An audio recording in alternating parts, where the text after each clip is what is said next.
ஏன்னா இன்றைக்கி சிறைக்கு சும்மா போனவங்க, மெரினா பீச்சில் தலைக்கு ஒரு ஏசி காலுக்கு ஒரு ஏசி வச்சு உண்ணாவிரதம் இருந்தவங்க, 1000 தென்னைமரம் வச்சுருந்தாங்க, 10 தென்னைமரத்தை மட்டும் வெட்டி எரிஞ்சிட்டு கள்ளுக்கடை போராட்டம் நடத்தணும்னு சொன்னவங்க, 1000 பேர் கோயிலையெல்லாம் திறந்த பிறகு அதன் பிறகு 10 ஆண்டுகள் கழித்து கோயிலை திறந்தவர்கள், இவங்கெல்லாம் இன்னைக்கு தலைவர்களாக சரித்திரத்தில் நம்முடைய புத்தகத்தில் பக்கம் பக்கமாக கொண்டாடி கொண்டிருக்கின்றோம்.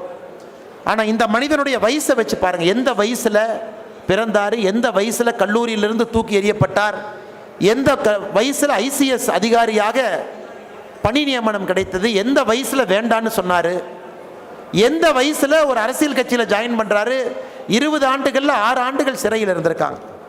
இதையெல்லாம் தாண்டி இன்னும் யோசிச்சு பாருங்க ஐயா, 2 முறை காங்கிரஸ் கட்சியினுடைய அகில இந்திய தலைவராக இருந்திருக்கின்றார்கள். 2 முறை, 1938, 1939 மறுபடியும் தேர்ந்தெடுக்கப்படுகின்றார். அவருக்கும் மகாத்மா காந்தி அவர்களுக்கும் இருந்த கருத்து வேறுபாடுனால அது வேண்டாம் என்று சொல்லிவிட்டு வெளியே வந்து ஃபார்வர்டு பிளாக் கட்சி ஆரம்பித்தாங்க.